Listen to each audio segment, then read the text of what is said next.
ChipRoy.com. Do it now. Chip Roy joins me next.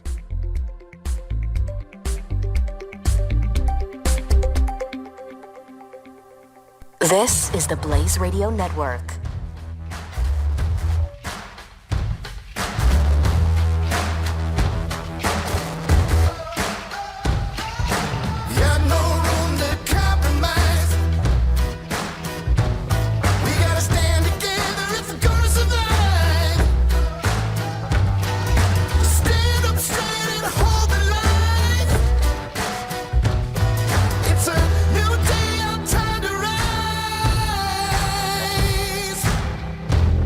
What you're about to hear is the fusion of entertainment and enlightenment. This is the Glenn Beck Program. There is no room to compromise. We have to stand together if we are to survive. Look, there's something going on, and we have seen from what has happened historically and to other countries in our lifetime, the destructive end of the way of life kind of consequences that happen when you money print. And we're already seeing it in inflation, and credible scholars now say it's coming here. Now, I don't know what it is. I don't think any of us know how bad it's going to get. But if our government cannot cut 8 to 20% to return the out-of-control spending of 2019 pre-COVID, if they can't live off of that now, well, then honestly, due to the amount of destruction that is possible and likely, according to economic scientists, I propose we shut the government down, but only for 15 days to slow the spread of this out-of-control spending. We're talking to Chip Roy in 60 seconds. Let me tell you about a young woman named Leisha who found herself in an unplanned pregnancy. She didn't know what to do. She felt alone. She had searched for pregnancy services, and thank God she happened upon a preborn network clinic. There she was counseled, supported, and offered a free ultrasound. And after she saw the baby, hearing the heartbeat, she cried hard. She was so afraid. She didn't know what to do, but she knew she had to keep her child. She soon gave birth to a baby girl who is smart and beautiful and full of life. And often, Leisha visits that same clinic now because she gets free clothing, diapers, and so much more. This is the power of caring not only just about the baby, but caring about the mom too, and seeing real life and knowing how to reach out and help them. Now, this happens about 200 times a day because preborn is out there on the front lines. If you have the means, would you consider a leadership gift to save babies in a big way? Tanya and I are all in on this. Your tax-deductible donation of $5,000 will sponsor Preborn's entire network for 24 hours. It'll help rescue 200 babies. To donate, call pound 250. Say the keyword baby. That's pound 250, keyword baby. Or donate securely at preborn.com/Beck. That's preborn.com/Beck. Do it now. Sponsored by Preborn. The one and only Chip Roy is with us now. Hello, Chip. Glenn, how are you, sir? Well, I'm pretty good. I will tell you that, if we cut back 20%, that would bring us back to the spending levels of 2019. And people like Kevin McCarthy are worried that we can't even get 8%. If that's true, why is he still leading the Republicans? Well, this is a fundamental question. There's been a failure since the Memorial Day deal was cut, in which we, unfortunately, cut a bad deal. I say we. I didn't obviously vote for it. We have been moving forward since then, trying to get to the place where we can get where the American people want us to go, which is to actually cut spending, actually take the positions that we need to take and pass the laws we need to take to secure the border and force Biden's hand, and go through the other issues you and I both care about, Department of Justice, weaponization, and so forth. You and I both talked about it on your show before. I know I can't get every single thing I want. I know that. But if we can't meaningfully cut spending along the lines of what you just described, meaningfully secure the border, meaningfully restrain DOJ, then I don't know why the hell we're here. I don't either. And That's the question. Now, So we just go ahead. No, go ahead. Go ahead. Well, what I was going to say is we just passed a rule last night because of the 20, because of the Freedom Caucus, demanding that we move forward with regular order to move appropriations bills. There's a lot of good policies embedded in those appropriations bills, limiting what Biden can do, constraining the use of dollars. It does not cut enough yet. I'll be honest, Glenn. It does cut. We passed more cuts last night. We got to get through the sausage of the next 48 hours to see where it lands in terms of total cuts. It's going down. That's good. But we got to keep moving the ball forward and then kind of let the dust settle and see what we get on the amendment process. We can't be hypocritical here. If we believe in an open process and opening up and having amendments, you got to let it play out, see what the end result is, and then look in the mirror and go, okay, is this good enough? And so for me, we're going to decide in the next 48 hours, are we cutting enough spending in these bills on the floor? And this is the critical part. Are we going to secure the damn border? That is a just absolute deal breaker, 100% red line for me. It's a burn the place down, take, absolute no hostages. We're going to secure the border or the Republican Party is going to end. That's where we are. So we're going to force that question, but also force the question on cuts. We're having meetings today, and we're going to keep pushing as hard as we can. But here's what I would do. Okay, I'm going to be very clear. We should not leave this weekend. If we leave this weekend, that's a failure by our leadership. Everyone should be here. We should be voting. We should be voting on Friday, on Saturday, on Sunday, on Monday, until we get the job done. Send the bills to the Senate. We should tell the Senate, your bill is dead on arrival, McConnell. Don't pull that crap. I don't care if you have 32 idiotic Republican senators who voted for a garbage continuing resolution last night that gives more money to Ukraine and didn't touch the border. They should be ashamed of themselves. Only 17 Republicans voted against that. We should stand up as the House, led by McCarthy, and tell McConnell to stick it up his rear end and say absolutely not. We should be here this weekend. We should pass these appropriations bills. We should cut funding. And we should absolutely die on the Hill to secure the border.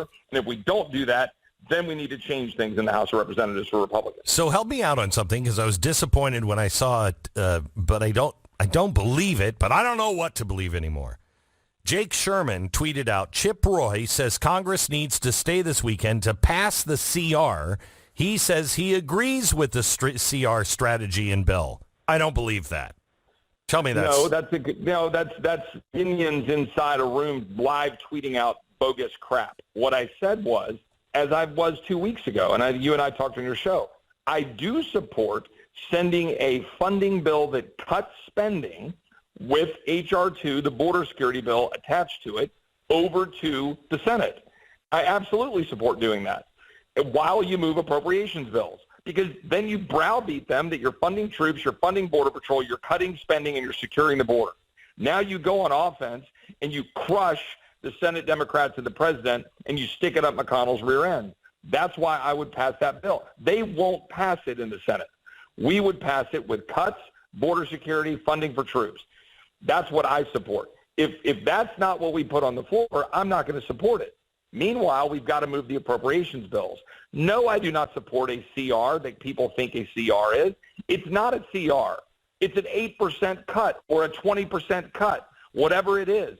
Send a cut over there, secure the border, and make sure our troops are funded. That's how you win the message. But I'm not going to support a CR. That's ridiculous. Do you happen to know how Texas Senator John Cornyn voted on that Senate budget? I do, and he unfortunately was one of the whatever the total was, 30-ish or so Senate Republicans. He certainly wasn't one of the 17 who voted no. Do you have to move? No, and others. Do you have to move from where you live to be in some special district or anything so you could run for his job? I'm not going to take the bait, Glenn. I'll just say that the Constitution only requires that you be a resident of the state. Of the state. To okay. To be a senator of Texas. All right. I thought that's what it was, but I'm just thinking, I'm a congressman, that would be good. So, Chip, how strong? Because nothing can pass without Congress. And that will only happen is if the Freedom Caucus stands firm. How firm are you guys when it comes to, the 15 days to stop the spread? Yeah, well, we're firm on rejecting what the Senate is sending to us. We're firm on forcing the appropriations bills to move in the direction of cuts and to make sure they've got the right policies in place. Where there's still some gray areas over these next couple of days on those 4 bills. There are some provisions in there that need to change. For example, there's some Ukraine funding. It's small amounts in the underlying bill, but there's some Ukraine issues we need to address. We got to stop. The Senate bill just added $6 billion onto a 45-day continuing resolution of last year's spending levels with no help for the border, like I said a minute ago. We got to fight that. So we're trying to get through the bill. So we're united on a lot of these fronts and issues. We're just trying to figure out the right play. But here's the critical issue. What House Republican leadership needs to understand. You go cut a deal with Democrats to do this, and it is the end. They need to understand that. What does that mean to you? It will be World War III within the Republican Party. It will be an absolute, unmitigated separation, a break. You will not go cut a deal with Democrats to jam through a spending bill that does not secure the border and perpetuates a war in Ukraine without accountability, without transparency, and that we shouldn't even be doing in the first place. These are deal breakers. So we're trying to make very clear what we are going to expect and demand out of this. And a lot of my colleagues in the Republican Party are bringing out their tropes, their tired old rhetoric, right? Oh, well, we got to be united, and we got to make sure, you guys are over there saying that we're somehow lacking backbone and we're squishes. And look, politics is a tough business. Suck it up, Buttercup. We have to stand up for what we were sent to Washington to do. And so that's my position, and it's not a hard one. And look, Glenn, you and I both, we've talked about this before. I don't pretend to know all the answers. I don't pretend to know, yes, there's a time when you have to look at each other and go, yeah, that's good enough. We got something here. We can't get everything we want. Everybody understands that in negotiating. But the American people are tired of the bullcrap excuses by Republicans and a failure to hold the line. So when Speaker McCarthy says he's going to hold the line on the border, okay, show me. Show me that you're going to do that. Show me that we're going to hold the line on spending, as you've said you would do, and the border, as you're now publicly saying you're going to do. Reject McConnell, stay here over the weekend, pass these appropriations bills, do the work, convene the Appropriations Committee, move the DOJ, we call it CJS approach, Commerce, Justice, and Science, move that through the House with all of the changes we need to put in place to restrain the Biden, Merrick Garland Department of Justice. Let's do our work. Let's fight through all of this. And if in the middle of that, we need to have a cut to spending in the form of a stopgap funding measure that's attached to H.R. 2 and border security, yeah, I'll support that. But nothing else. No clean CRs, no more Washington gimmicks. We've got to move forward. I will tell you that I've been waiting for this moment for about 15 years. And I hope that we are there in many ways. Charles Sumner stood up in, I don't remember what it was, 1853, something like that. And he realized that neither the Whigs nor the Democrats were serious about doing anything to stop slavery. And he stood up in the well of the Senate and he said, the South is sleeping with the whore of slavery. And I've been waiting for somebody to stand up and say, the Republican parties and the Democrats are sleeping with the whores of big business and special interests. Now, he almost was beaten to death because he said that. But what was interesting was both the Whigs and the Democrats were against him. And that's what gave birth to the Republican Party. And the Whigs went away immediately. The next election, they were done. And I really think, Chip, that this is the moment. And I don't think that the Republican leadership, I think that they believe they have, all of the big business, the big donors and everything else. But all of those people are going to wake up to a very different world politically if this goes through. You're done. Really, truly done. Well, that's what I was trying to get at there, Glenn. I mean, like some of these things they are what they are. I know where the American people and the Republican electorate is. There are certain Republicans who take way too much comfort in their handful of their little circles of the sort of business establishment. And that is not where the American people are. The Republican Party has got to actually stand up for something again. We have to actually connect with the American people with a vision for what we want to do, or go into the ash heap of history and there will be a new party. But we can no longer continue to do this uniparty garbage where we are nothing but Democrat light. And that means, look, again, can I get the 33% cuts that you've got to get to non-defense, non-veteran spending in order to fully achieve 2019 levels? I don't know, Glenn. Or we're going to have to go figure out how to go restrain defense and veteran spending, which is complex, as you know.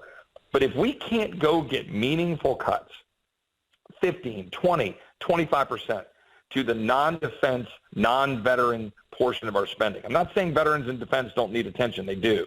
You and I would agree on that. But if we can't do that, then why the hell are we here? Don't come talk to me about what you're going to do about Social Security and Medicare when you don't have the balls to cut the Department of Justice. Seriously. Like, if you can't cut the frickin', EPA, if you can't cut HHS and the bureaucracy there, if you can't cut this bureaucracy, you're never going to touch reforming Social Security and Medicare to make it work for people and make this country solvent. So I'm tired of all the excuses. We've got to do our job. Last night on the floor, we're voting on amendments on the ag bill. And there's a bunch of amendments there that the Farm Bureau wants. Of course, they're a lobby. I go see them. I love them. I love small farmers. I want to help small farmers against these big corporate whores that are screwing them. I want to pass bills to help them. But I'm not going to just, sorry, I can't touch cutting ag bill because the Farm Bureau doesn't like it. That's crap. Just like saying you can't cut, and eliminate Ukraine funding or cut defense because, there's some other special interests that don't like it. That's crap. We have a job. And frankly, at this point, we need to just do straight up across the board sequesters and do our job to drive the numbers down and then force us to the table to do the appropriations bills the way we're supposed to. But again, on a positive note, because of the work of conservatives, we're actually voting on individual appropriations bills with amendments this week. It's been a long time since we've really done that. So we're working it through the process. We're trying to drive the numbers down through the cuts and through the amendments. And then we've got to force the hand of leadership, and that's going to be the question over the next couple of weeks. Hey, Chip, I'm going to put you on hold. Tell our producers if he can stay on for just a couple more minutes. He's got to run. Yep. Okay, just put it on hold and find out if he can stay. He can't do it now after 304,000 encounters in August. After all of the things we are seeing now, the ridiculous numbers, the 11,000 in one day in Eagle Pass day before yesterday, then we're never going to do it. So light up your phones with your members of Congress. Let them know you stand with conservatives. Do not fold. Cut spending. Secure the border. Hold this government accountable, DOD and DOJ. And let your senators know. I mean, golly, Glenn, 17 Republican senators out of 49 had the fortitude, the spine, the cojones to stand up to Mitch McConnell and the Democrats from passing last year's bloated omnibus spending bill plus $6 billion for Ukraine and nothing for the border. That is shameful. It is absolutely shameful. Chip, remain standing. Let us know. When is this going to come to a head, do you think? When are we going to know? Well, in the next 48 hours, we're going to know whether we are able to get these appropriations bills done. I believe the government will shut down on Saturday night. The question is going to be whether we pass a stopgap cut to spending plus H.R. 2. That's debate. We're debating that in the conference. And then I think between now and October 13th is going to be D-Day, right? Because October 13th is when checks would need to go out to members, in the military and others. So I think you got about 2 weeks here where you're going to see whether leadership has a spine to stand up and fight for what needs to be fought for. Okay. We're standing with you. Thank you so much, Chip. Appreciate it.